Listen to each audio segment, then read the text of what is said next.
Bonjour mesdames, messieurs et bienvenue à Randonnée Québec. Et bien maintenant, le mois de novembre est le mois du Salon du Quad. Et aujourd'hui, je me trouve à la place Forzani et nous irons ensemble visiter le Salon du Quad. Et aussi, nous irons rejoindre Ken au circuit d'essai. Venez avec moi, on regarde ça ensemble.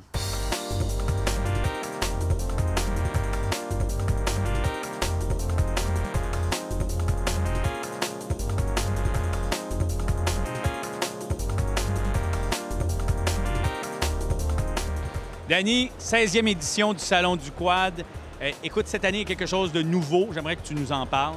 Effectivement, il y a de quoi de nouveau. Il y a les motoneiges, les motos hors route. On a toute la gamme des motos hors route présentement sur le marché qui sont présentes. Les motoneiges, tous les manufacturiers ont emmené des motoneiges, des véhicules quad.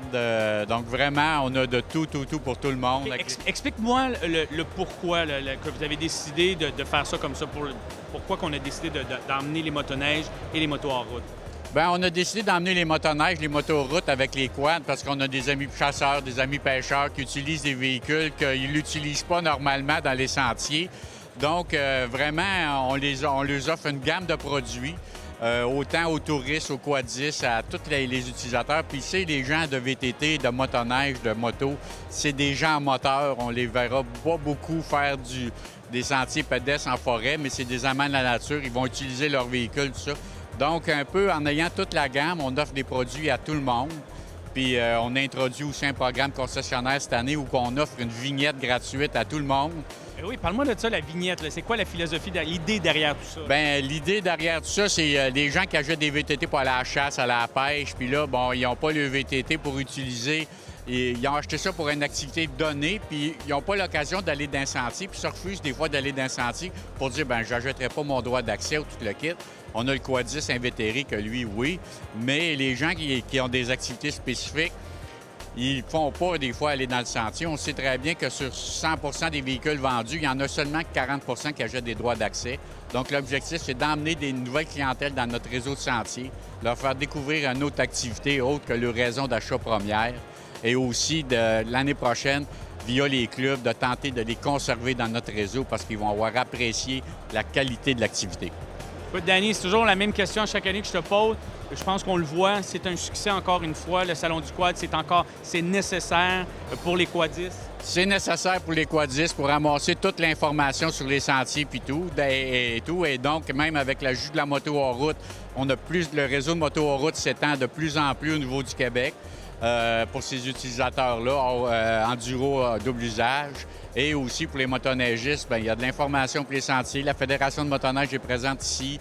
Nous, la Fédération de quad, on est là avec l'ensemble des services qu'on offre. Cartographie, les sentiers, les endroits touristiques à visiter en sentier, les cours de conduite pour les jeunes utilisateurs, de l'information sur le réseau. Donc, vraiment, c'est complet pour l'ensemble des utilisateurs de véhicules hors route. Et le fameux circuit d'essai, bien, encore une fois, ça, c'est l'attraction. Ah, bien, ça, c'est un succès. Le fameux circuit d'essai, c'est vraiment un succès. Cette année, on a des nouveautés, les nouveaux side-by-side, qui est la nouvelle tendance du monde des véhicules hors route. Il est possible d'essayer le nouvel Arctic 4 Wildcat, le 1000cc, nouveau produit récemment introduit sur le marché. Donc, vraiment, l'utilisateur peut essayer n'importe quel modèle, n'importe quel véhicule. Il préfère pas un side-by-side, il veut essayer un quad, il peut essayer un quad, un 1 place, un 2 places. Donc, c'est l'endroit où l'utilisateur peut vraiment faire un choix. Danny, je me promène partout au salon, je vois qu'il y a énormément de fabricants qui ont des véhicules à chenilles. Comment ça se passe de votre côté, la Fédération? Bien, nous, ça va assez bien. Disons donc que c'est assez marginal au niveau du réseau de sentiers. On n'a pas tellement dans le réseau. Mais il faut comprendre que des gens jettent ces véhicules-là à chenilles. C'est des travailleurs, cabanes à sucre, tout ça, des chasseurs en période hivernale. Et pour aller au caribou, c'est fantastique, tu sais. Et ça passe partout. On a un projet pilote qui les permet d'utiliser parce que les gens ils disaient, bon, mais nous, on a acheté ça pour travailler. Mais des fois, dans la semaine, bien, on a des copains, ils font une randonnée dans le sentier. On aimerait ça être capable d'y aller avec nos copains, même si notre véhicule a des chenilles. Donc, c'est pour ça qu'on a introduit ce produit-là, ces véhicules à chenilles-là dans notre réseau de sentiers via un projet pilote. Et je te dirais en passant, ça va très bien.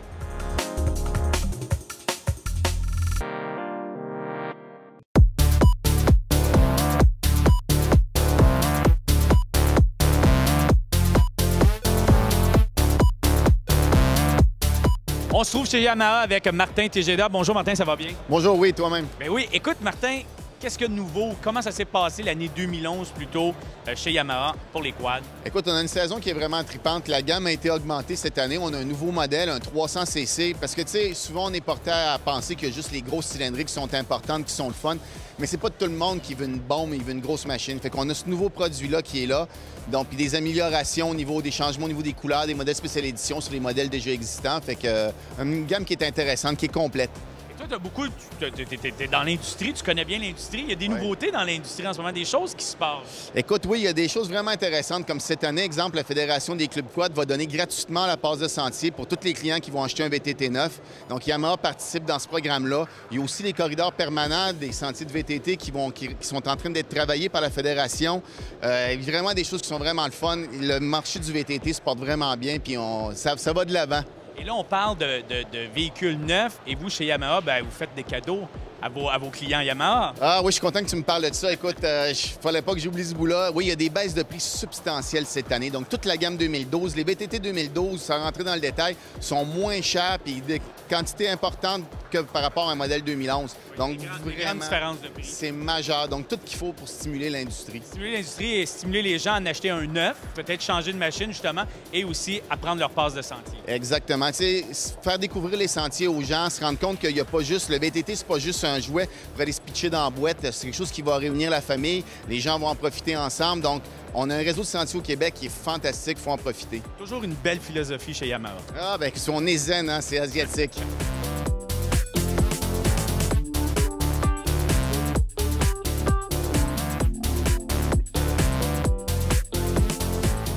Chaque année, on retrouve une panoplie d'établissements touristiques qui viennent présenter leurs produits et services au Salon du Quad, tout comme mon ami Martin du Rabasca.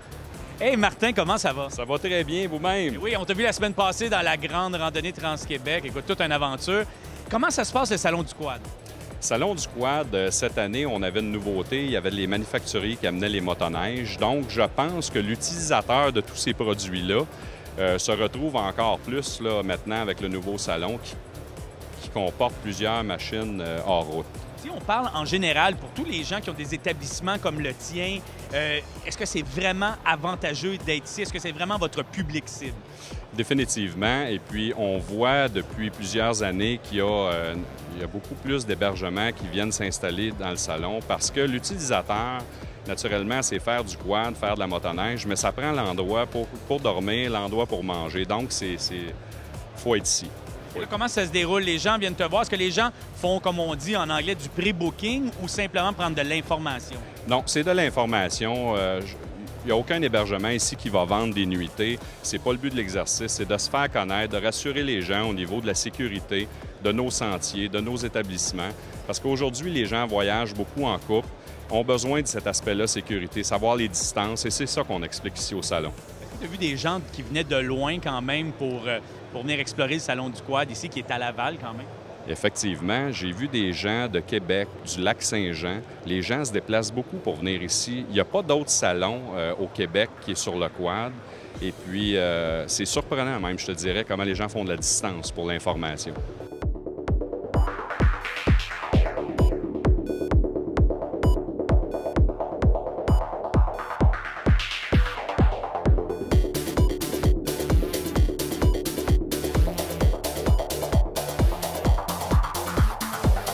Luc Morin, bonjour. Bonjour. Luc, nouvelle invention comme toujours chez Choco. Et là, c'est le Nortex. Explique-moi ça. C'est qu'il y a beaucoup de monde qui sont super actifs et puis ça leur prend des vêtements très performants parce qu'ils font du hors-piste, de la trail, mais bien actif. Alors, on a sorti après 5 ans un nouveau tissu qui s'appelle le Nortex. Le Nortex, qu'est-ce qu'il y a de qualité? C'est que les pores s'ouvrent à 40 d'humidité. Le comfort zone, qu'ils disent en anglais, c'est de 40 à 52 d'humidité. Alors, le mien s'ouvre beaucoup avant que tu sentes la transpiration, l'humidité qui est qui donne le... Et cette problématique, c'est là qu'on tombe, qu'on se met à boire froid. C'est ça. Et ça, même là, au printemps, à l'automne, des fois, entre deux saisons, rapidement, on se met à boire chaud, on ne sait plus si on a le bon manteau. C'est un tissu extraordinaire. Regarde, c'est pas compliqué. Ça, c'est une autre marque. Je ne montrerai pas le nom, là. Mais tu vois-tu la membrane, elle monte, puis elle descend, mais il n'y a rien qui arrive. Ça, cette marque-là, on sait qu'ils disent que ça respire. Oui. Et là, on voit que ça respire presque pas. En tout cas, on ne dira pas pantoute. Ça respire après que l'humidité est très forte dans le corps. Alors, c'est la mienne, moi, la différence, c'est que, regarde... Et là, ce que tu fais, c'est que tu fais sortir de l'air par en dessous. Il n'y a pas d'eau qui passe. Bon, ça, ce serait l'intérieur de mon corps. Et ça, c'est l'extérieur. C'est l'extérieur. C'est comme une valve qui est ouverte juste un bord. OK. Pour te montrer que ça ne prend pas grande pression, tiens, je vais le faire ici, là. Ça, c'est vraiment le petit test. Donc, on voit l'air qui sort. Il n'y a aucune eau qui descend. Et dans l'autre sens? Dans l'autre sens, on va le faire maintenant. Et là, les joues sont gonflées. Et voilà. Donc, le froid ne rentre pas, l'humidité rentre. L'air rentre pas, seulement que l'humidité qui sort du vêtement. C'est ça qui fait la différence avec le Nortex, avec les autres produits. Et ça, c'est unique à Choco. C'est unique à Choco. Luc, ces tissus-là, c'est disponible sur toute la ligne Choco? Non, c'est seulement sur la ligne Nortex qu'on appelle, là, qui est spécialisée dans le tissu, là.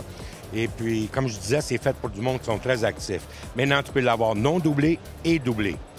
Doublé, ça vient avec une doubleuse spéciale qui est faite à base de blé d'Inde. Ah oui! C'était inventé par Dupont. C'est une doublure qui reste super respirante, qui est plus chaude que du Thinsulate, mais qui prend pas beaucoup de place. Écoute, Luc, ça fait 20 ans que je te connais, ça fait 20 ans que tu m'impressionnes avec tes nouveautés. Lâchez pas. On lâche pas, nous autres. On s'amuse là-dedans. L'attraction principale au salon est sans contredit le circuit d'essai où on peut essayer toutes les marques de véhicules et de modèles sur un vrai circuit forestier. Et c'est sûrement la seule place où vous pouvez vous permettre ça. Allons rejoindre Ken qui s'y trouve.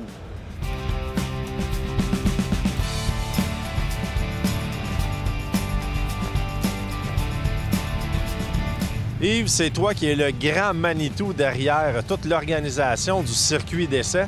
Premièrement, ça fait combien de temps que tu travailles ici sur le circuit? Ça fait 12 ans. 12 années que tu as travaillé avec notre bon ami Michel Gravel. Oui. Maintenant, ça fait la deuxième fois que c'est toi qui es complètement en charge. Oui, ça fait la deuxième année que je suis complètement en charge. Cette année, même Michel a pris sa retraite, puis il a mérite, là, tu sais, fait que on va essayer de faire du mieux qu'on veut. Continuer la légende. Continuer la légende. Qu'est-ce qu'on essaie de démontrer aux gens lorsqu'on fait le circuit d'essai? Nous autres, notre premier but, c'est d'essayer de montrer aux gens ce qu'ils vont rencontrer dans un sentier. Ils vont rencontrer de la forêt, ils vont rencontrer peut-être du parterre un peu comme ça, un peu de champs unis. Ils vont rencontrer de l'asphalte. Ils vont rencontrer un petit peu de coins raboteux. Fait que là, ici, on a tout ça dans le sentier. Dans le fond, la seule chose qu'on ne peut pas leur montrer, c'est ce qu'on appelle le chemin forestier. Mais pour tout ce qui est de vraiment essayer les quads à basse vitesse, on est comblé. Oui, ici, on est comblé. Puis les gens nous le disent aussi qu'ils reviennent de dire le sentier est merveilleux pour essayer la suspension, essayer le comportement des machines en détour, en suspension. Puis, ils sont bien contents. Ils peuvent l'essayer aussi un peu en performance, pas trop non plus, parce qu'on est assez sévère là-dessus, là, mais quand même, ils peuvent l'essayer un petit peu. Tu as combien de véhicules dans ta flotte d'essai? On a 30 machines cette année.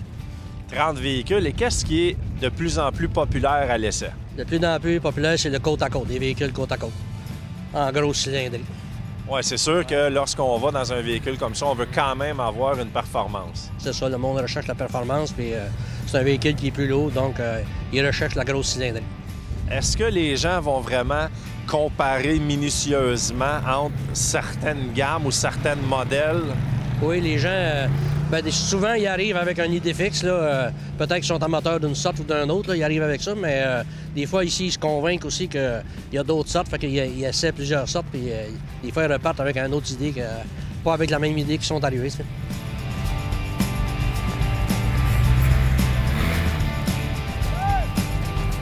Richard, tu viens de quel coin? Asbestos. Et toi, est-ce que tu trouves ça loin, venir ici à Laval pour le salon? Oui, j'aimerais ça chaque année qu'on pourrait changer de place. Une année à Trois-Rivières, l'autre année à Québec. Tout le monde aimerait ça, je pense. Ou revenir à Saint-Hyacinthe. Oui, c'est sûr que Saint-Hyacinthe, dans ton cas, c'était plus central. Par contre, à Saint-Hyacinthe, on n'avait plus le circuit d'essai. OK. Est-ce que c'est un must pour toi, le circuit d'essai? C'est la première fois que j'essaye ça. Oui, j'aime bien ça, puis je vais revenir pour ça.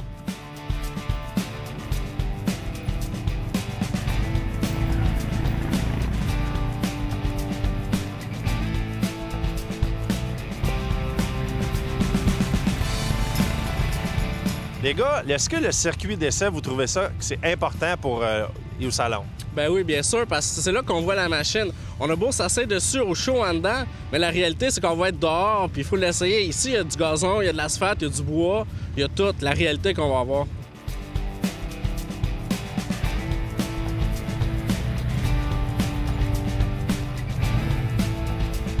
Est-ce que tu trouves ça bien d'avoir accès au circuit d'essai?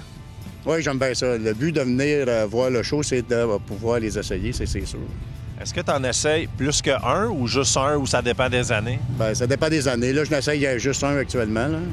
Ton idée est pas mal déjà faite, tu veux juste confirmer. Oui, c'est ça. C'est sûr, je ne vais pas changer de sorte. Là. On va rester la même sorte, mais on va confirmer, voir comment ça se produit.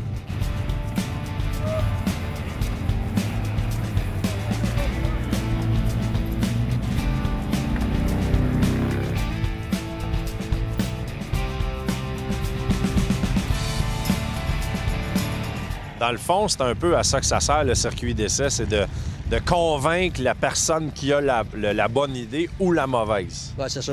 Les gens, c'est une belle place pour vendre une machine, tu sais, vendre l'idée de la machine. Puis c'est pour ça que nous autres, on est là, puis les faire essayer. Puis les gens sont contents de ça, tu sais, parce qu'il n'y a pas beaucoup de places dans le Québec qui peuvent essayer des VTT comme ici. Là, tu sais, c'est pas mal. En circuit fermé, dans des conditions qu'on retrouve vraiment.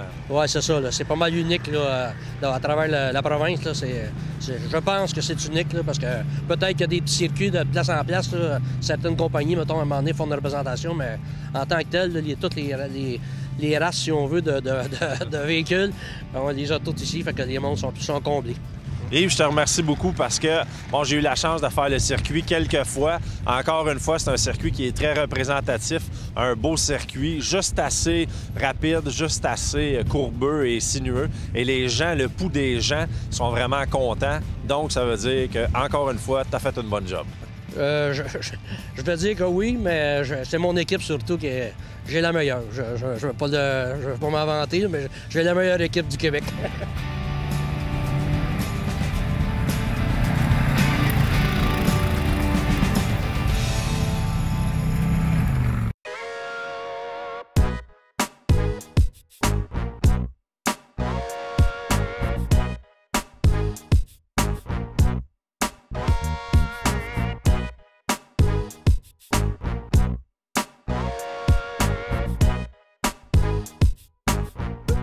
En compagnie de Daniel Trudeau avec une invention totalement géniale. Daniel Trudeau, président fondateur de la compagnie, écoute, ça m'échappe encore. TM Import-Export. TM Import-Export. Ouais. Daniel, explique-moi d'où est venue l'idée de cet engin-là derrière nous. Eh bien, c'est des amateurs de 4 roues qui nous ont fait part du besoin et ça nous a pris 1 an de recherche et développement pour arriver à la remorque Camper Explorer Trailer. Et qu'est-ce que c'est exactement? C'est avant tout une remorque qui a été développée pour le marché du VTT pour aller camper en milieu sauvage. Donc, on a ici une tente qui est attachée à une remorque utilitaire. Donc, la tente, elle, si on veut, on peut l'enlever et juste utiliser la remorque utilitaire. Parfait. Est-ce que c'est très, très lourd? Je veux dire, moi, là, je fais beaucoup de kilométrage dans une année. Il y a toutes sortes de sentiers dans lesquels que je rencontre durant mes randonnées. Est-ce que c'est un passe-partout? Présentement, le développement a vraiment été concentré sur le poids. Donc, c'est pour ça qu'on est arrivé avec une remorque 100% en aluminium. C'est vraiment la matière la plus solide et la plus légère pour aller hors route. Si on parle de 570 livres au total, avec la tente. Et là, on parle de, une occupation de combien? 2 personnes, 3 personnes? Oui, 2 personnes. Qu'est-ce qui est important de rajouter aussi, c'est que la remorque a été conçue pour le VTT, mais ensuite a été ajustée pour aller sur la route. Donc, dépendant du jeu de roue que vous voulez mettre dessus, elle peut être aussi bonne pour votre voiture ou un Spider. Bien, écoute, je trouve ça vraiment génial. C'est un produit d'ici. Oui, absolument. Vous avez l'air très jeune, donc c'est une compagnie jeune. Félicitations. Puis, moi, j'ai bien hâte d'essayer ça.